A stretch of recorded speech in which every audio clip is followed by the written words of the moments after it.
tem. E essa coisa, eu posso fornecê-la a você. Pois eu estou nesse lugar desde muito mais tempo do que você e por muito mais tempo do que você. E que mesmo esta hora, que é aquela das relações selvagens entre homens e animais não me tira daqui, é que eu tenho o que é preciso para satisfazer o desejo que passa na minha frente. E é como um peso, do qual preciso me livrar em cima de qualquer homem ou animal que passe na minha frente. É por isso que eu me aproximo de você. Apesar da hora, que é aquela onde normalmente um animal e um homem se jogam selvagemente um sobre o outro, eu me aproximo.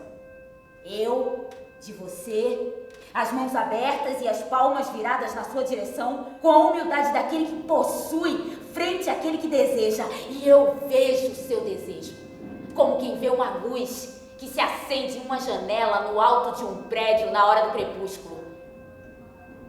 E eu me aproximo de você como o crepúsculo se aproxima dessa primeira luz. Calmamente, respeitosamente, quase afetuosamente, deixando lá embaixo na rua o animal e o homem puxarem suas coleiras e mostrarem selvagemente os dentes um ao outro. Não que eu tenha adivinhado o que você possa desejar, nem que eu esteja apressado em conhecer, pois o desejo de um comprador é a coisa mais melancólica que existe, que se contempla como um segredinho que pede apenas para ser revelado e que se toma um tempo antes de revelá-lo como um presente, que se recebe embrulhado e que se leva um tempo desfazendo o laço. Mas é que eu mesmo desejei, desde o tempo em que estou nesse lugar, tudo o que todo homem ou animal pode desejar a essa hora escura e que o faz sair de casa, apesar dos grunhidos selvagens dos animais insatisfeitos e dos homens insatisfeitos. É por isso que eu sei, melhor que o comprador inquieto, que guarda ainda por um tempo o seu mistério como uma virgenzinha educada para ser puta, que o que você vai me pedir eu já tenho, e que basta você, sem que se sinta ferido pela aparente injustiça que há em seu pedinte frente àquele que oferece, me fazer o pedido. Já que não há verdadeira injustiça sobre essa terra, a não ser a própria injustiça da terra, que é estéril pelo frio ou estéril pelo quente, raramente fértil pela doce mistura do quente e do frio. Não há injustiça para quem anda sobre a mesma porção de terra, submetido ao mesmo frio, ao mesmo quente ou à mesma doce mistura. E todo homem ou animal que pode olhar outro homem ou animal nos olhos é o seu igual, pois eles andam sobre a mesma linha fina e plana da latitude, escravos dos mesmos frios e dos mesmos calores, ricos do mesmo jeito e do mesmo jeito pobres. E a única fronteira que existe é aquela entre o comprador e o vendedor, mais incerta, ambos possuindo desejo e o objeto de desejo, ao mesmo tempo vazio e saliente, com menos injustiça ainda que há em ser macho ou fêmea entre os homens e os animais. E é por isso que eu pego emprestado provisoriamente a humildade e te empresto a arrogância, a fim de que nos distinguam a essa hora que é inevitavelmente a mesma para você e para mim. Me diga então, virgem melancólica, nesse momento onde grunhem surdamente homens e animais, me diga a coisa que você deseja que eu posso te fornecer, e eu a fornecerei calmamente a você, quase respeitosamente, talvez com afeição. E depois de ter preenchido os vazios e aplanado os montes que estão em nós nos distanciaremos um do outro, em equilíbrio sobre o fino e plano fio da latitude, satisfeitos no meio de homens e animais, insatisfeitos por serem homens e insatisfeitos por serem animais. Mas não me peça para adivinhar o seu desejo. Eu seria obrigada a enumerar tudo o que eu possuo para satisfazer aqueles que passam na minha frente desde o tempo que estou aqui. E o tempo que seria necessário a essa enumeração secaria meu coração e cansaria sem dúvida a sua esperança.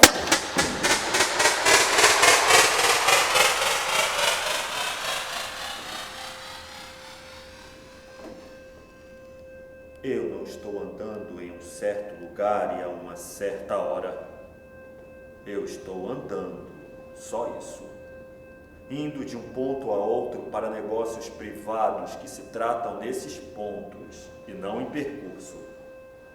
Eu não conheço nenhum crepúsculo, nem nenhum tipo de desejo, e eu quero ignorar os acidentes do meu percurso. Eu ia desta janela iluminada atrás de mim, lá no alto, a uma outra janela iluminada lá em frente, segundo uma linha bem reta que passa através de você, porque você está aí, deliberadamente posicionado. Acontece que não existe nenhum meio que permita a quem vai de uma altura a uma outra altura evitar descer para ter de subir em seguida, com um absurdo de 2 movimentos que se anulam e o risco entre os dois de esmagar a cada passo o lixo jogado pelas janelas. Quanto mais no alto se mora, mais o espaço é são, porém mais dura é a queda. E quando o elevador te deixou embaixo, ele te condena a andar no meio de tudo isso que não quisemos lá em cima, no meio de uma pilha de lembranças podres, como no restaurante, quando o garçom enumera ao seu ouvido empancinado todos os pratos que você já está digerindo há muito tempo. Seria preciso, aliás, que a escuridão fosse ainda mais densa, para que eu não pudesse perceber nada do seu rosto. Então eu teria talvez podido me enganar a respeito da legitimidade da sua presença e do desvio que você fazia para se colocar no meu caminho, e por minha vez fazer o desvio que se adaptasse ao seu. Mas qual escuridão seria suficientemente densa para fazer com que você parecesse menos escuro do que ela?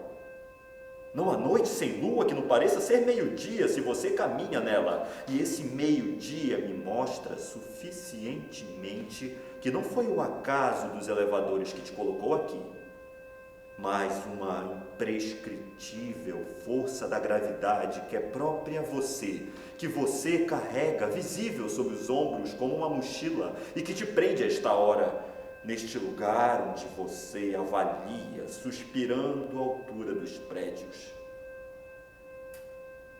Quanto ao que eu desejo, se ele fosse um desejo do qual eu pudesse me lembrar aqui, na escuridão do crepúsculo, no meio de grunhidos de animais dos quais não vemos nem a cauda, além desse desejo garantido que eu tenho de te ver deixar cair a humildade, e que você não me dê de presente a arrogância, pois se eu tenho alguma fraqueza pela arrogância, eu odeio a humildade em mim e nos outros, e essa troca me desagrada. O que eu desejaria, certamente você não teria. Meu desejo, se ele é realmente se eu exprimisse a você, queimaria o seu rosto, faria você afastar as mãos com um grito, e você sumiria na escuridão como um cachorro que corre tão depressa que não se vê nem a cauda dele.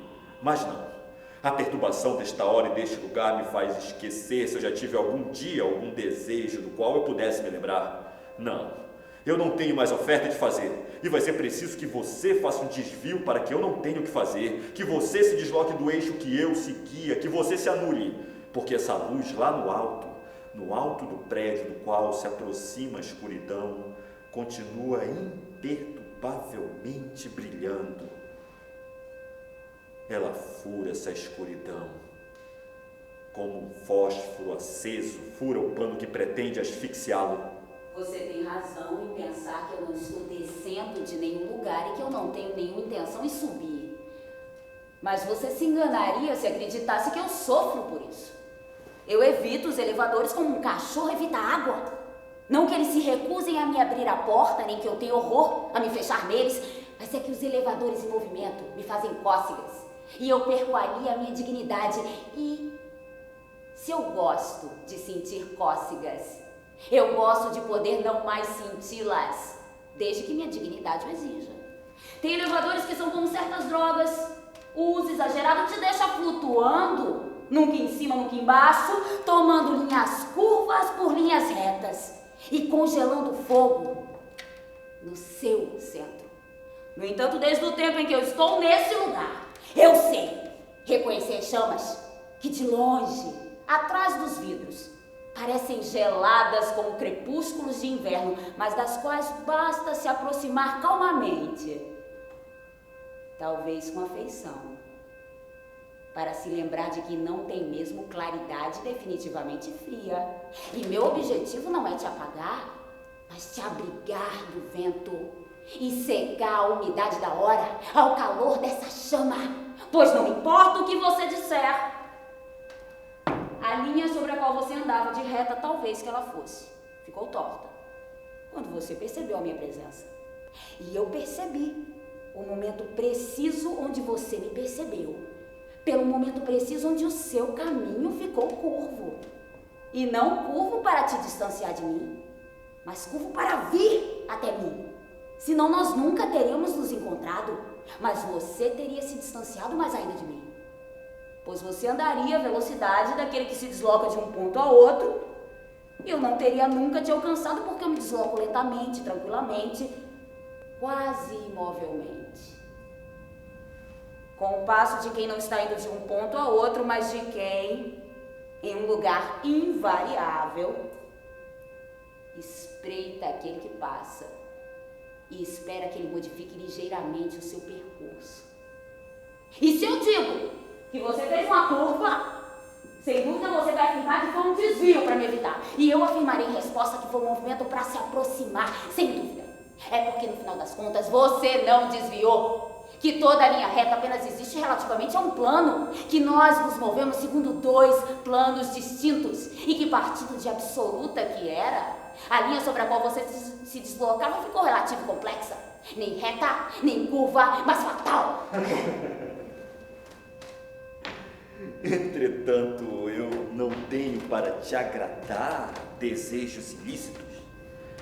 Meu próprio comércio eu faço nas horas homologadas do dia, nos lugares de comércio homologados pela lei e iluminados pela luz elétrica.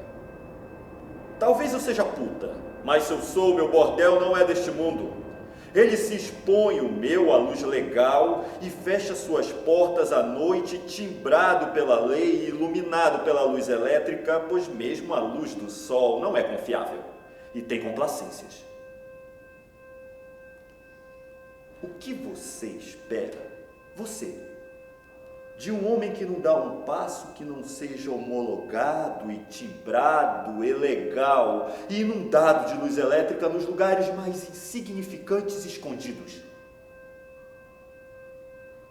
E se eu estou aqui em percurso, na espera, em suspensão, em deslocamento, impedido, fora da vida, provisório, praticamente ausente, por assim dizer, não aqui, pois se dizemos de um homem que atravessa o Atlântico de avião, que ele está em tal momento na Groenlândia, será que ele está mesmo? Ou no coração tumultuado do oceano?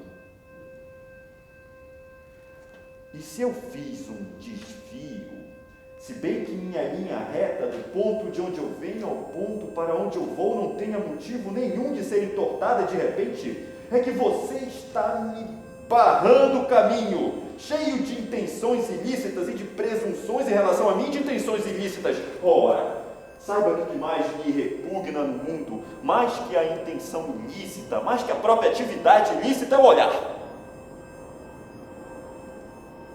daquele que presume que você está cheio de intenções ilícitas e habituado a tê-las.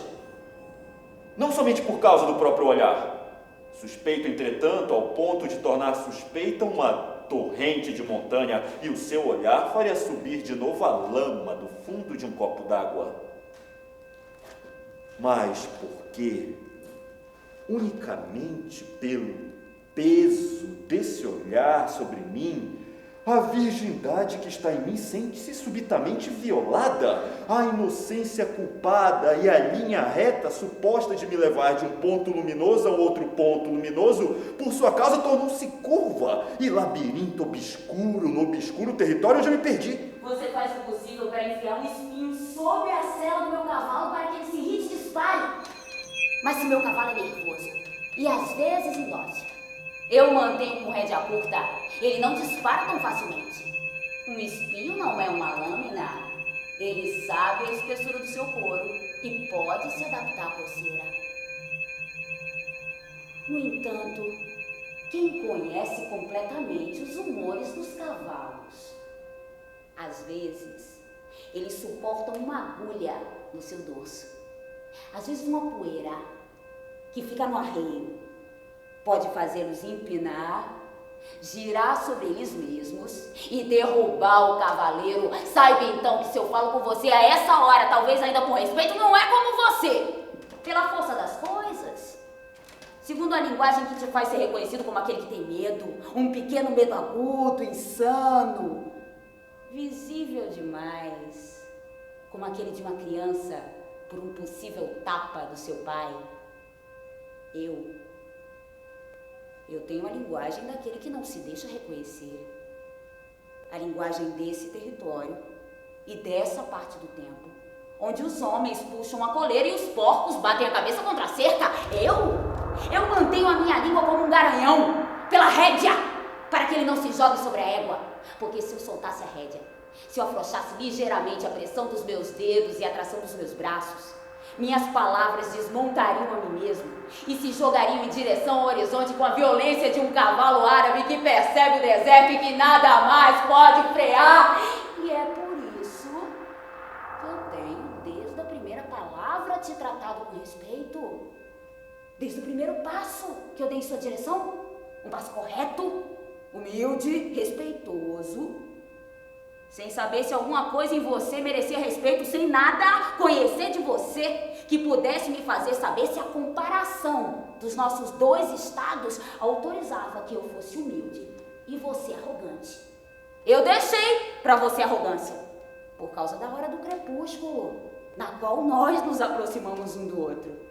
Porque a hora do crepúsculo na qual você se aproximou de mim é aquela onde a correção não é mais obrigatória e torna-se então necessária, onde nada mais é obrigatório a não ser uma relação selvagem na escuridão.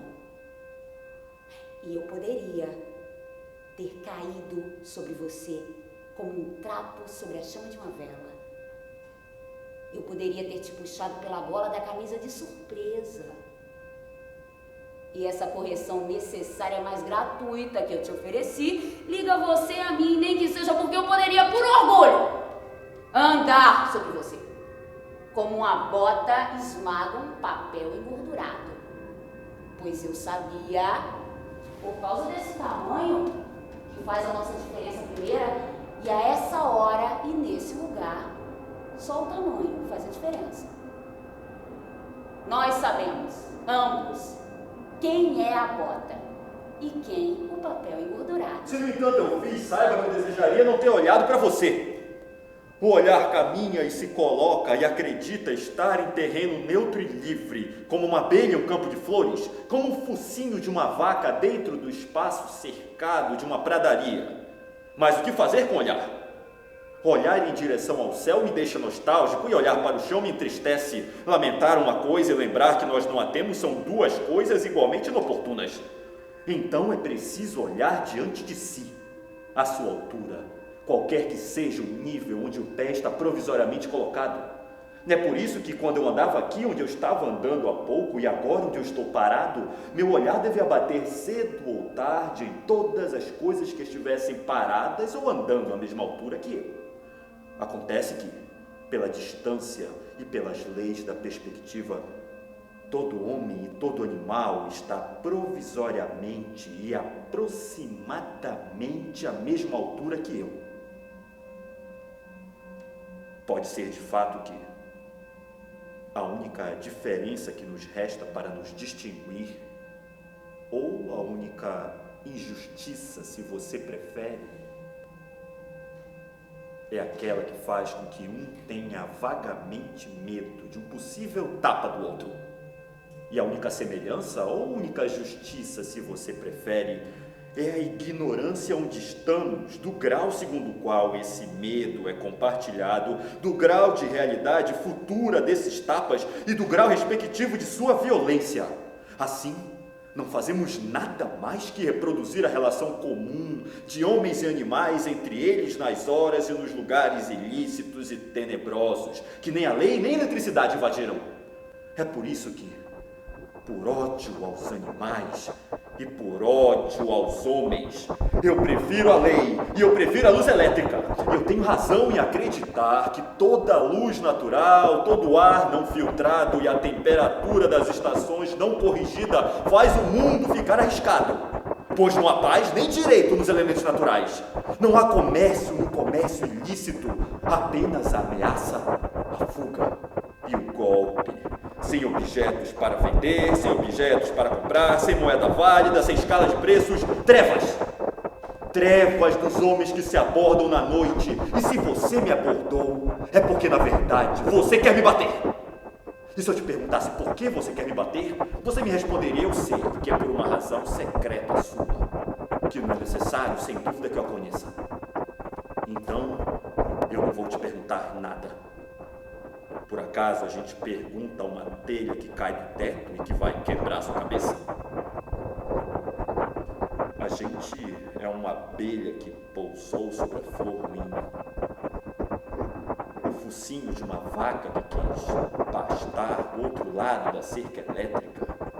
A gente se cala ou foge, a gente lamenta, espera, faz o que pode, por motivos insanos, ilegalidades, trevas. Eu pus o pé numa valeta de estátua, onde correm mistérios como dejetos de animais. E é desses mistérios e dessa escuridão que são seus, que saiu a regra que quer que sempre que dois homens se encontrem, seja preciso sempre escolher ser aquele que ataca. E sem dúvida, a esta hora e nestes lugares é necessário se aproximar de todo homem ou animal sobre o qual o olhar tenha se colocado, bater nele e dizer: eu não sei se era sua intenção bater em mim, por uma razão insana e misteriosa que de qualquer maneira você não teria julgado necessário me contar. Mas, seja como for, eu preferi fazê-lo primeiro. E minha razão ser insana, ao menos, não é secreta. Estava no ar. Pela minha presença e pela sua e pela conjunção acidental dos nossos olhares, a possibilidade de que você me batesse primeiro. E eu preferi ser a telha que cai do que a cabeça, a cerca elétrica do que o focinho da vaca.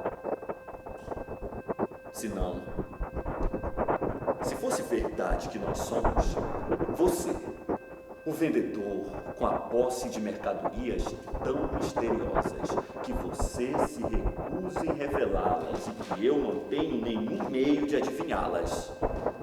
E eu, o comprador, com um desejo tão secreto que eu mesmo ignoro e que eu precisaria, para me assegurar de que tenho realmente um, esfregar minha lembrança como uma casca para fazer correr o sangue? Se isso é verdade, por que você continua a guardá-las escondidas, as suas mercadorias, agora que eu parei, que eu estou aqui e que eu espero? Como uma grande mosca trancada? Como uma impalpável força da gravidade, como se elas não existissem e só devessem existir tomando a forma de um desejo. Semelhante aos homens que ficam em frente às boates de striptease e que te puxam pelo cotovelo quando você está voltando para casa à noite para dormir e te enfiam na orelha.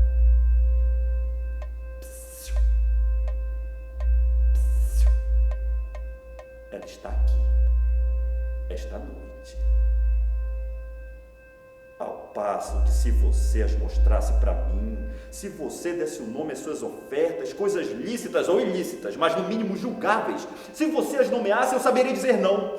E eu não me sentiria mais como uma árvore balançada por um vento vindo de lugar nenhum e que abala suas raízes, porque eu sei dizer não. E eu gosto de dizer não. Eu sou capaz de te fascinar com os meus nãos, de te fazer descobrir todas as formas que existem de dizer não, que começam por todas as formas que existem de dizer sim, como aquelas moças vaidosas que experimentam todas as camisas e todos os sapatos para não levar nenhum, e o prazer que elas têm em experimentar todos é feito apenas do prazer que elas têm em recusá-los todos. Decida-se, mostre-se. Você é o bruto que destrói a calçada ou você, comerciante? Neste caso, estenda primeiro a sua mercadoria e nós demoraremos olhando-a. É porque eu quero ser comerciante e não bruto, mas verdadeiro comerciante. Que eu não te digo que eu possuo e te ofereço, pois eu não quero ter de suportar uma recusa, que é a coisa que todo comerciante mais teme no mundo, porque é uma arma da qual ele mesmo não dispõe. Assim eu nunca aprendi a dizer não. E definitivamente eu não quero aprender. Mas todos os tipos de sim, eu sei. Sim, espere um pouco, espere muito, espere comigo uma eternidade aqui. Sim, eu tenho, eu terei, eu tinha e eu terei de novo. Eu nunca tive, mas eu terei pra você. E que venham me dizer. Digamos que alguém tem um desejo, que o confesse e que você não tenha nada para satisfazê-lo. Eu direi. Eu tenho o que é preciso para satisfazê-lo. E se me dizem, imagine, no entanto, que você não tem. Mesmo imaginando, eu tenho sempre. E se me disserem, suponhamos que esse desejo seja tal que absolutamente você não queira nem tenha ideia do que é preciso para satisfazê-lo, bom, mesmo não querendo, apesar disso, eu tenho o que é preciso assim mesmo. Mas quanto mais o vendedor é correto, mais o comprador é perverso. Todo vendedor procura satisfazer um desejo que ele ainda não conhece, ao passo que o comprador submete sempre o seu desejo à satisfação primeira de poder recusar o que lhe é oferecido. Assim, o seu desejo inconfessável é exaltado pela recusa e ele esquece o seu desejo no prazer que ele tem em humilhar o vendedor. Mas eu não sou da raça dos comerciantes que invertem suas placas para satisfazer o gosto dos clientes pela cólera e pela indignação. Eu não estou aqui para dar prazer, mas para preencher o abismo do desejo, recordar o desejo, obrigar o desejo a ter um nome, arrastá-lo até a terra, dar-lhe uma forma e um peso, com a crueldade obrigatória que existe em dar uma forma e um peso ao desejo, porque eu vejo o seu aparecer como saliva no canto dos seus lábios, que seus lábios engolem. Eu esperarei que ele escorra ao longo do seu queixo, ou que você o cuspa, antes de te estender o lenço. Porque se eu estendesse o lenço cedo demais, eu sei que você o recusaria. E esse é um sofrimento que eu definitivamente não quero sofrer. Porque o que todo homem ou animal teme a essa hora não é o sofrimento. Porque o sofrimento se mede. E a capacidade de impor e de tolerar o sofrimento se mede. O que ele teme acima de tudo é a estranheza do sofrimento. E de ser levado a suportar um sofrimento que não lhe seja familiar.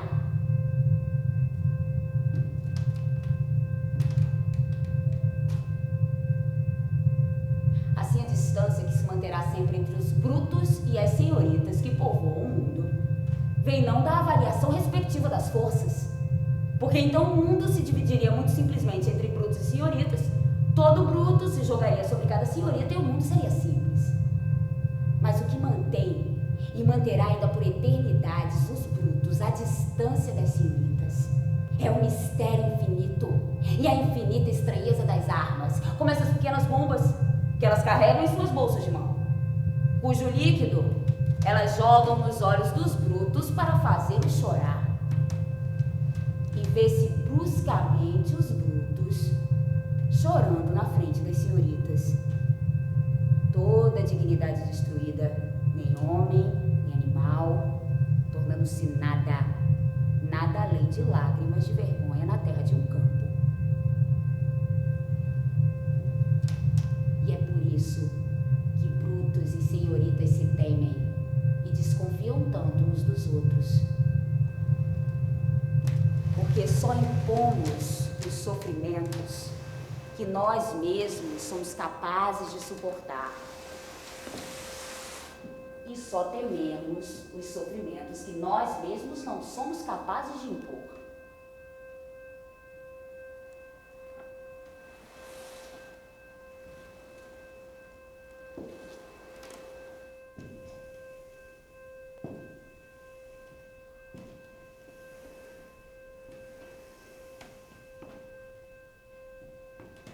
Então não se recuse a me dizer o objeto, eu te peço, da sua febre, do seu olhar sobre mim, a razão a dizê-la a mim.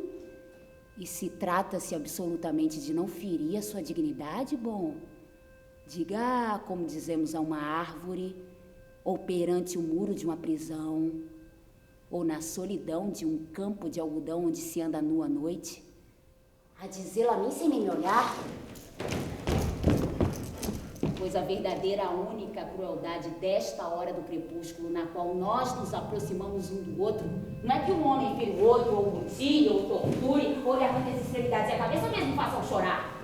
A verdadeira e terrível crueldade é aquela do homem ou do animal que torna o homem ou o animal inacabado, que o interrompe, como reticências no meio de uma frase, que se desvia dele depois de tê-lo olhado, que faz do homem ou do animal um erro do olhar, um erro de julgamento, um erro. Como uma carta que se começou e que se amassa bruscamente, logo após ter escrito a data. Você é um bandido estranho demais, que não rouba nada ou demora demais a roubar. Um ladrão excêntrico que entra à noite no pomar para balançar as árvores e que vai embora sem levar as frutas. Você que é o habituado a esses lugares, eu sou o estrangeiro. Eu sou aquele que tem medo, que tem razão em ter medo, que não te conhece, que não pode te conhecer, que apenas imagina a sua silhueta na escuridão. Era você que tinha de adivinhar, de nomear alguma coisa. Então talvez com um movimento de cabeça eu teria provado, com um sinal você teria sabido. Mas eu não quero que meu desejo seja espalhado por nada, como sangue sobre uma terra estrangeira. Você não arrisca nada. Você conhece de mim a inquietude, a hesitação e a desconfiança. Você sabe de onde eu venho, você sabe para onde eu vou. Você conhece estas ruas, você conhece seus planos, você conhece esta hora. Eu não conheço nada, eu arrisco tudo. Na sua frente, eu estou como na frente desses homens travestidos em mulheres que se fantasiam de homens. No final não se sabe mais onde está o sexo.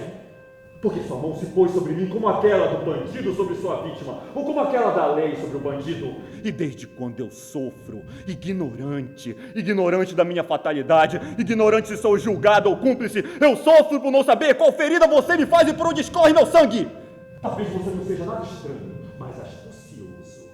Talvez você seja apenas um servidor disfarçado da lei, como a lei mantida secreta a imagem do bandido para perseguir o bandido. Talvez você seja finalmente mais leal do que eu.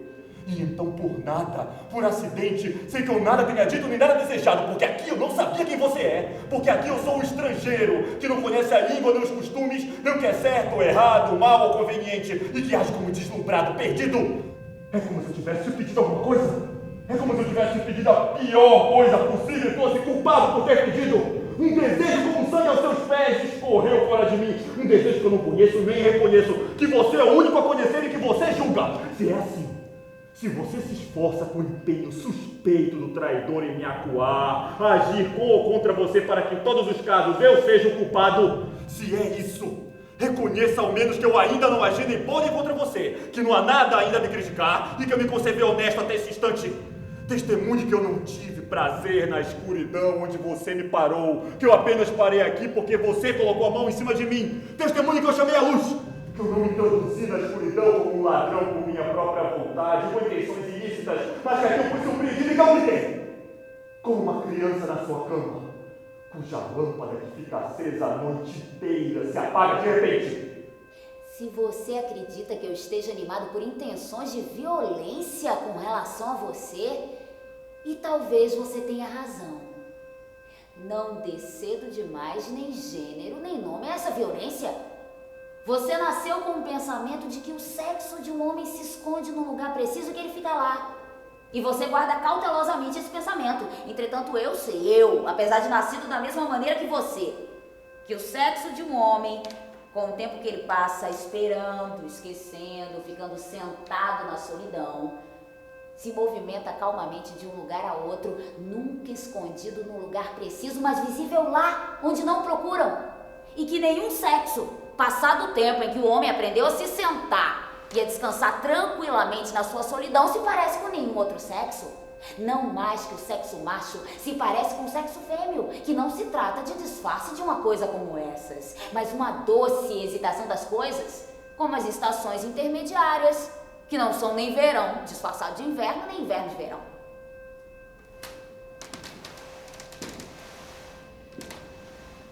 Entretanto, uma suposição não merece que se perturbem por ela.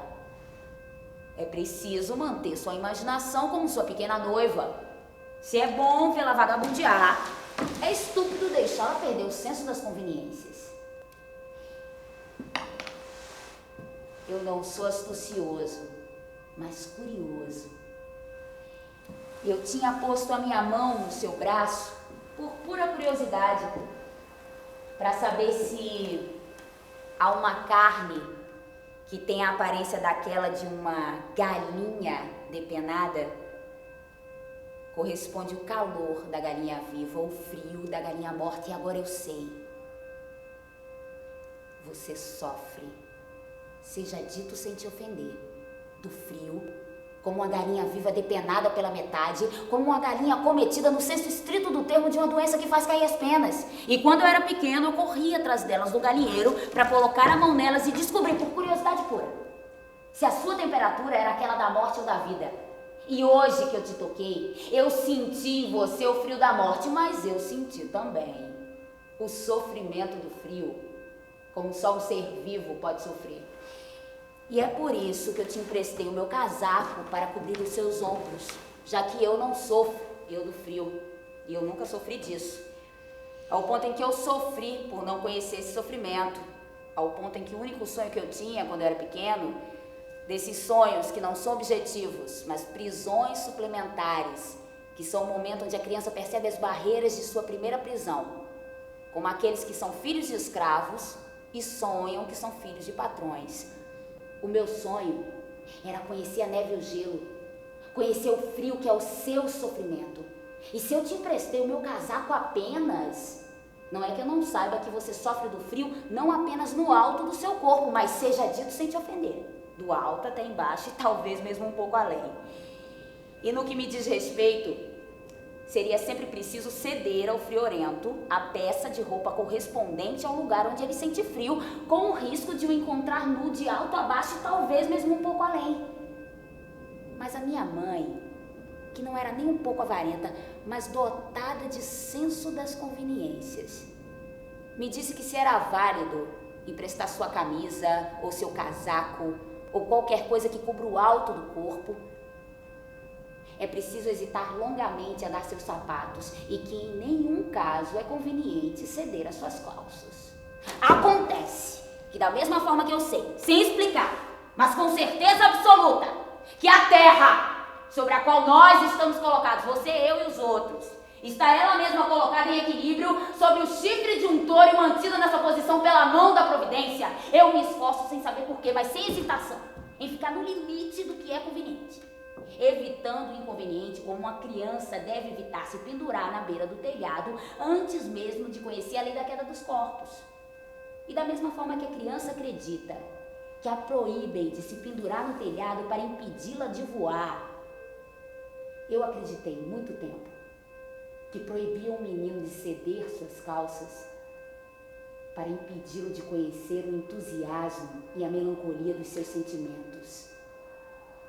Mas hoje, que eu compreendo mais as coisas, que eu reconheço mais as coisas que eu não compreendo, que eu estou nesse lugar, nessa hora todo o tempo, que eu vi passar tantos passantes, que eu os olhei, que eu pus a mão nos braços deles tantas vezes, sem compreender nada, sem querer compreender nada, mas sem hesitar para tanto a olhá-los e fazer o possível para pôr minha mão nos braços deles, porque é mais fácil agarrar um homem que passa do que uma galinha no galinheiro. Eu sei bem que não há nada de errado, nem no entusiasmo, nem na melancolia que seja preciso esconder. E que é preciso seguir a regra sem saber porquê.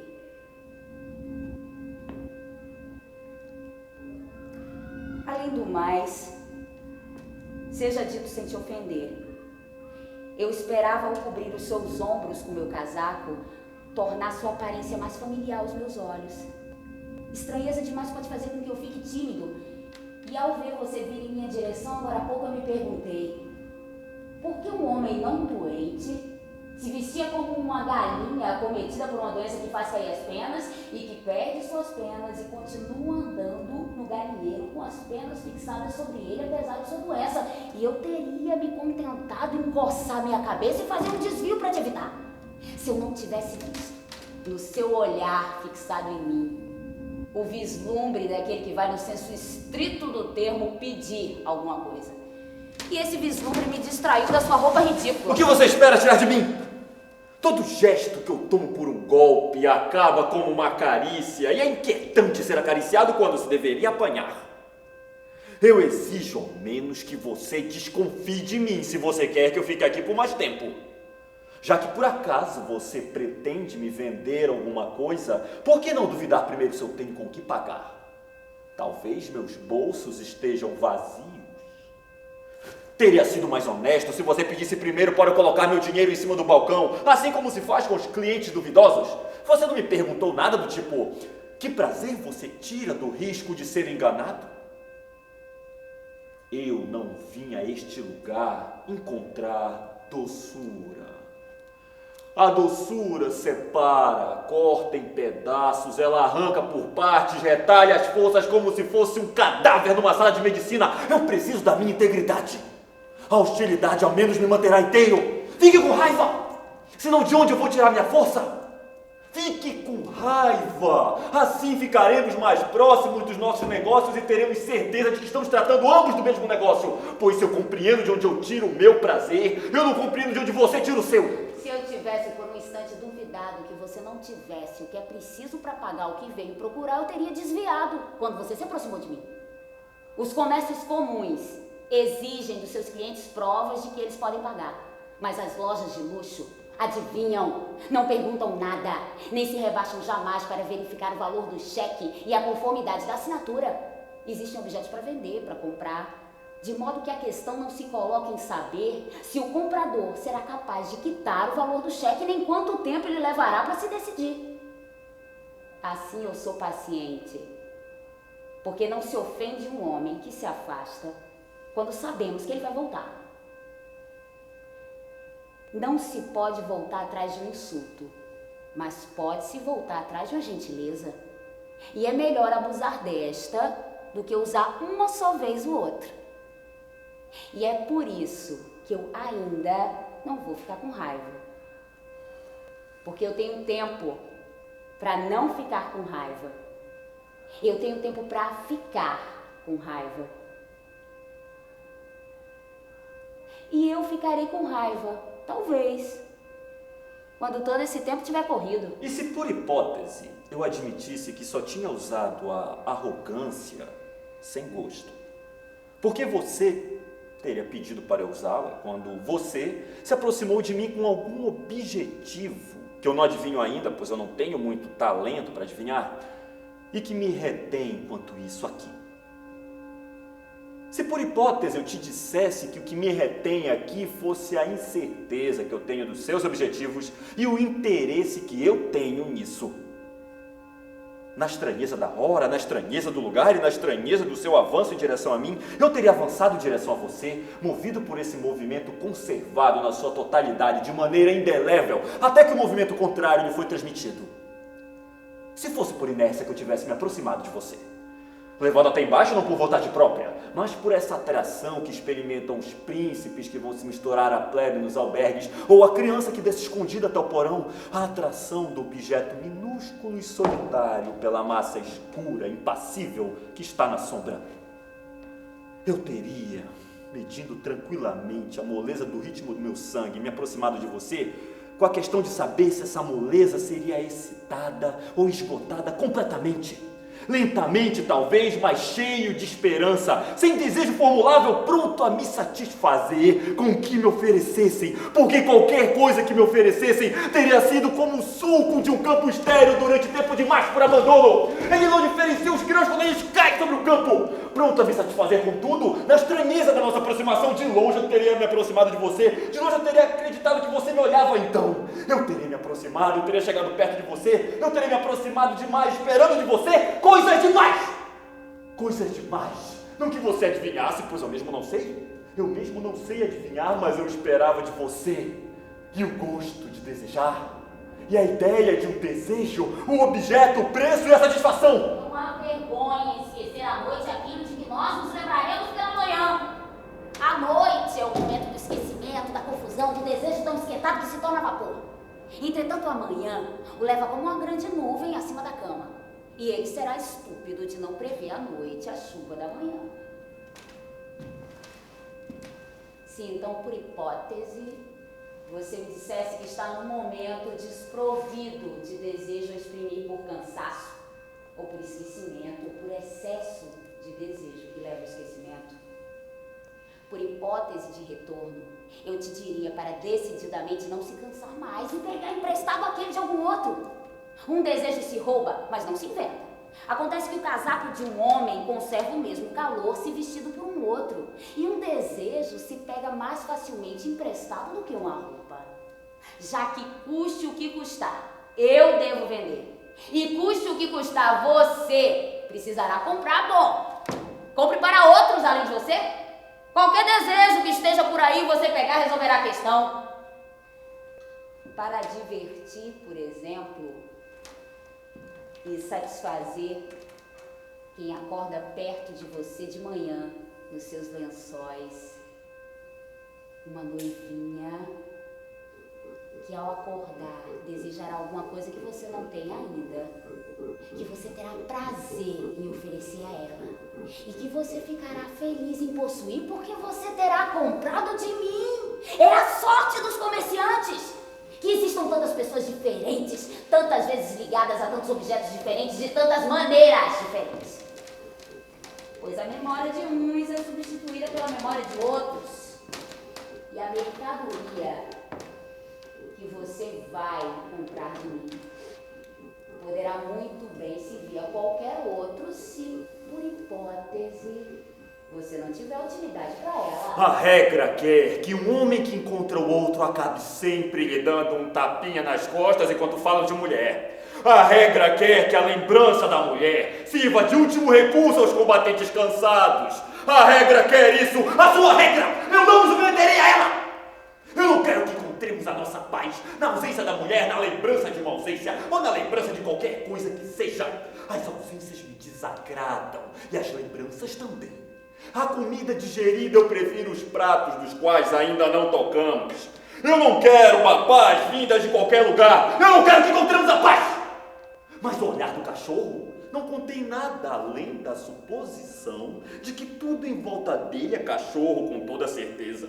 Assim você afirma que o mundo sobre o qual nós estamos, você e eu, é mantido na ponta do chifre de um touro pela mão de uma providência. Acontece que eu sei, que ele flutua, colocado sobre as costas de 3 baleias, que não há providência nem equilíbrio, mas o capricho de 3 monstros idiotas. Nossos mundos não são então os mesmos, e nossa estranheza está misturada às nossas naturezas, como a uva no vinho. Não, eu não levantarei a pata na sua frente no mesmo lugar que você, eu não sofro da mesma força da gravidade que você, eu não vim da mesma fêmea, porque não é de maneira que eu acordo, e não é de lençóis que eu durmo! Não fique com raiva, paizinho, não fique com raiva! Eu sou apenas um pobre vendedor, que conhece apenas esse pedaço de território que eu espero para vender, que não conhece nada além do que sua mãe me ensinou e quando ela não sabia nada ou quase. Eu também não sei nada ou quase. Mas um bom vendedor tenta dizer o que o comprador quer ouvir. E para tentar adivinhar, ele precisa tocar-lhe para reconhecer o odor. O seu odor não me foi nem um pouco familiar. Nós, na verdade, não saímos da mesma mãe. Mas a fim de poder te abordar, eu supus que você bem que saiu de uma mãe, você assim como eu. E supondo que a sua mãe te fez irmãos como a mim, em um número incalculável, como uma crise de soluço depois de uma grande refeição, e que o que nos aproxima em todo caso é a ausência de raridade que nos caracteriza a ambos. E eu me agarrei a isso, do pouco que nós temos em comum, pois podemos viajar muito tempo no deserto com a condição de que tenhamos um ponto de referência em algum lugar. Mas se eu me enganei, se você não saiu de uma mãe e ninguém te fez irmãos, e você não tem uma noivinha que acorda com você de manhã nos seus lençóis, paizinho, eu te peço perdão. 2 homens que se cruzam não têm outra escolha senão bater um no outro com a violência do inimigo ou a doçura da fraternidade. E se eles escolhem no final, no deserto dessa hora, evocar aquele que não está aqui, passado ou sonho falta, é que não enfrentam diretamente a estranheza exagerada. Diante do mistério, é conveniente se abrir, a fim de forçar o mistério a se revelar por sua vez. As lembranças são as armas secretas que o homem guarda consigo quando ele está despido. A última franqueza que obriga a franqueza em retorno, a última nudez. Eu não tiro daquilo que sou nem glória nem confusão. Mas como você me é desconhecido, e mais desconhecido ainda a cada instante, como o meu casaco, que eu tirei e estendi para você, como minhas mãos, que eu te mostrei desarmadas. Se eu sou cachorro e você é humano, ou se eu sou humano e você é outra coisa além disso, de alguma raça que eu seja, ou de alguma raça que você seja, a mim ao menos eu ofereço aos seus olhares. Eu deixo você se habituar a mim, papá, como um homem se deixa revistar para não esconder suas armas. É por isso que eu te proponho, prudentemente, gravemente, tranquilamente, olhar para mim com amizade, pois fazemos melhores negócios sob o abrigo da familiaridade. Eu não procuro te enganar e não peço nada que você não queira dar. A única camaradagem que vale a pena que nós tenhamos não implica agir de uma certa maneira, mas não agir. Eu te proponho a imobilidade, a infinita paciência e a injustiça cega do amigo, já que não há justiça entre quem não se conhece e não há amizade entre quem se conhece, não mais do que não há ponte sem barranco. A minha mãe sempre me disse que era estúpido recusar um guarda-chuva quando se sabe que vai chover.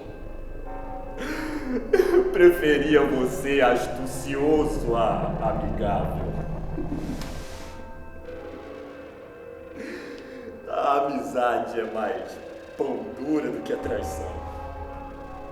Se fosse um sentimento do qual eu precisasse, eu teria dito a você, eu teria perguntado o preço e eu teria quitado.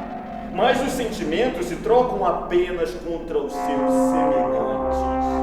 É um falso comércio, uma falsa moeda. Um comércio de pobre que imita o comércio. Por acaso trocamos um saco de arroz por outro saco de arroz? Você não tem nada a oferecer. É por isso que você joga seus sentimentos no balcão, como os maus comércios fazem um abatimento sobre a mercadoria contrabandeada e depois não é mais possível reclamar do produto. Eu não tenho sentimento para te dar em retorno dessa moeda. Você pode me revistar. Então, guarde a sua mão no seu bolso, guarde a sua mãe na sua família, guarde as suas lembranças na sua solidão. É a coisa mais insignificante. Eu não quero essa familiaridade que você tenta escondido instaurar entre nós. Eu não quis a sua mão no meu braço, eu não quis seu casaco, eu não quero correr o risco de ser confundido com você. Pois saiba que, se você foi surpreendido há pouco pela minha roupa e você achou que não era bom esconder a sua surpresa, a minha surpresa foi ao menos tão grande quando eu te olhei se aproximando de mim. Mas, em terreno estranho, o estrangeiro toma o hábito de mascarar o seu espanto, porque para ele toda esquisitice torna-se costume local. E ele precisa se habituar com ao clima ou ao prato regional. Mas, se eu te levasse entre os meus, se você fosse você, o estrangeiro forçado a esconder o seu espanto, e nós, os nativos livres, para expor o nosso espanto, nós ficaríamos em volta de você te apontando com o dedo. Nós tomaríamos com certeza por um carrossel de parque de diversões e me perguntaríamos se compra os bilhetes. Você não tem que ir para o comércio. Você está aqui mais para a mendicância e para o roubo que a sucede, como a guerra de discussões. Você não está aqui para satisfazer desejos, porque desejos eu tinha. Eles caíram em volta de nós os pisoteamos. Grandes, pequenos, complicados, fáceis. Teria sido suficiente que você se abaixasse para pegá-los aos punhados, mas você os deixou rolar para a sarjeta. Porque mesmo os pequenos, mesmo os fáceis, você não tem com que satisfazê-los. Você é pobre. E você está aqui não por gosto, mas por pobreza, necessidade e ignorância. Eu não finjo que estou comprando imagens piedosas, nem comprando os acordes miseráveis de uma guitarra no canto de rua. Eu faço caridade se eu quero fazer, Ou eu pago o preço das coisas, mas que os mendigos mendiguem, que eles ousem estender a mão e que os ladrões roubem. Eu não quero nem te insultar, nem te agradar. Eu não quero ser nem bom, nem mal, nem te bater, nem apanhar, nem te seduzir, nem que você se esforce para me seduzir. Eu quero ser zero. Eu temo a cordialidade, eu não tenho vocação para parentesco. E mais do que aquela dos golpes, eu temo a violência da camaradagem.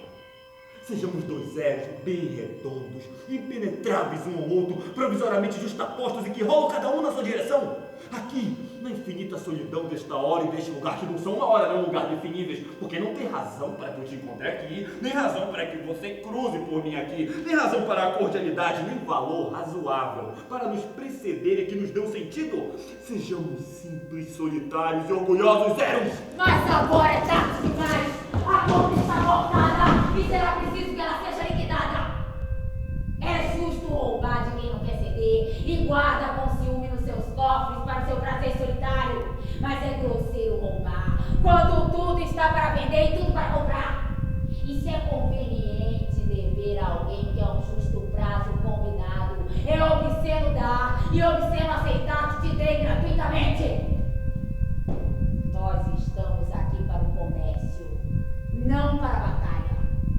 Então não será justo que haja um perdedor e um ganhador.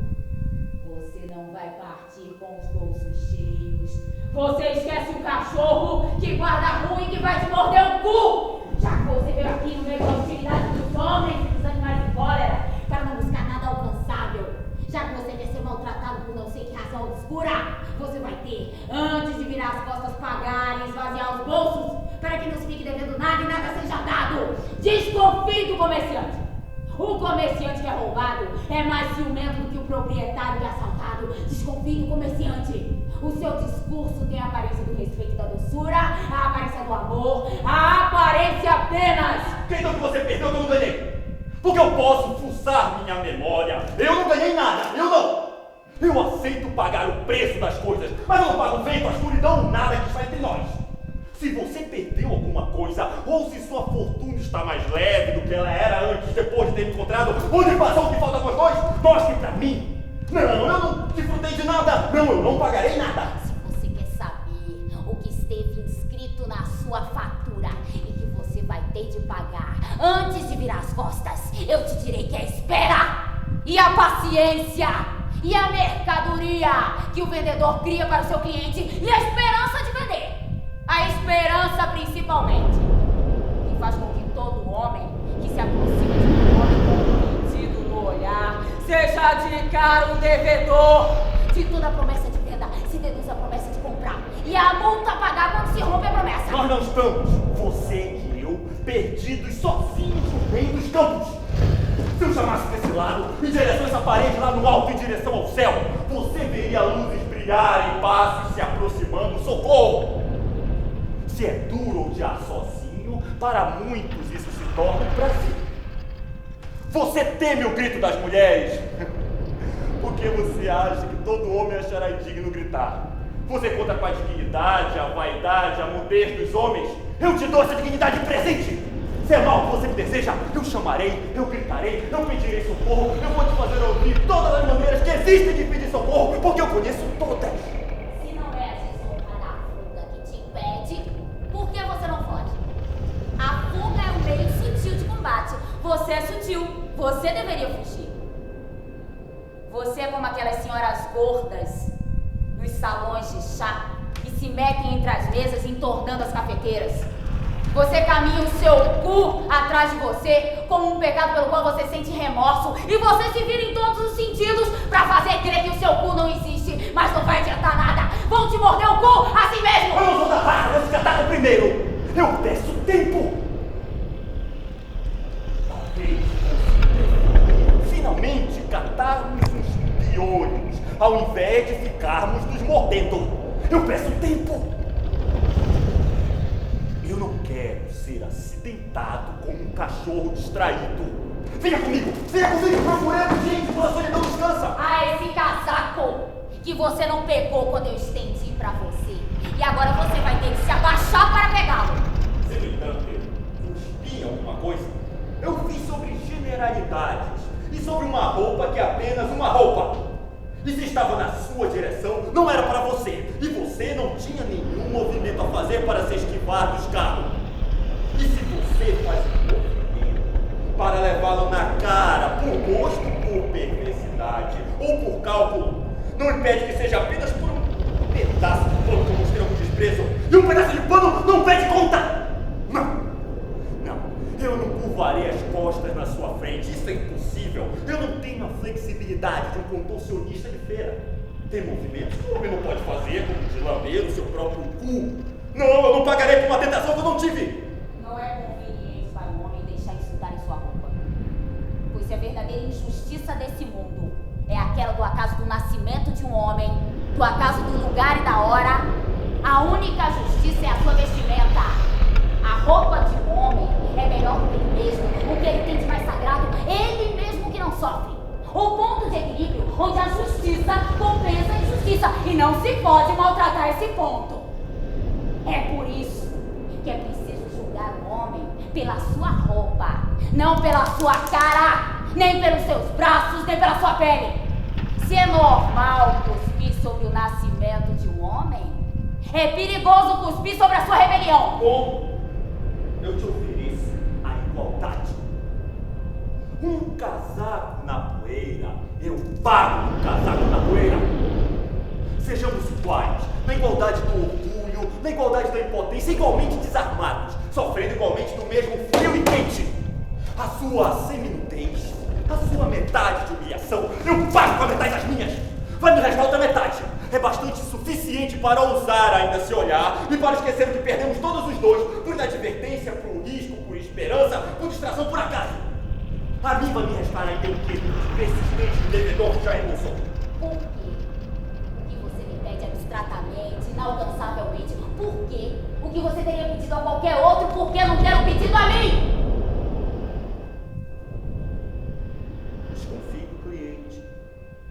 Ele tem o ar de procurar uma coisa e, no entanto, quer uma outra da qual o vendedor nem desconfia. E que ele obterá finalmente. Se você fugisse, eu te seguiria. Se você caísse nos meus golpes, eu estaria do seu lado até o seu despertar. E se você resolvesse não acordar, eu estaria no seu sono, no seu inconsciente, além. No entanto, eu não desejo brigar com você. Eu não tenho medo de brigar, mas eu tenho umas regras que eu não conheço. Não há regra. Há somente meios. Há somente armas.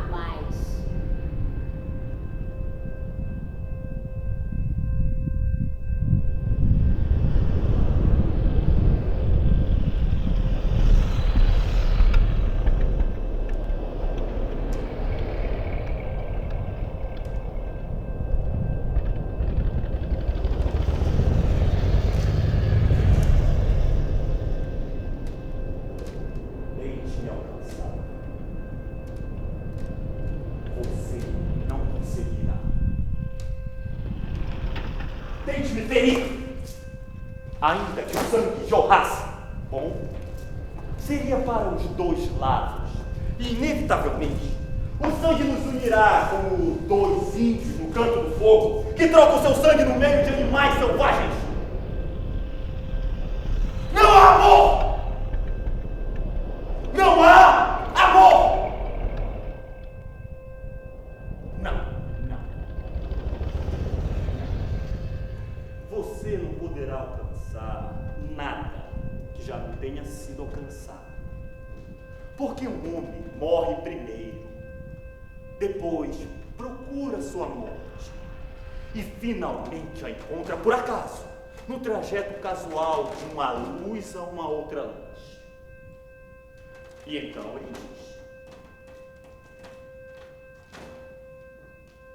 então era só isso. Por favor, na gritaria da noite, você não pediu nada que você desejasse que eu não tivesse ouvido. Eu não pedi nada. Eu não pedi nada. E você? Na noite, na escuridão tão profunda que demoramos tanto tempo para que nos acostumemos, Você não me ofereceu nada que eu não tenha adivinhado. Nada.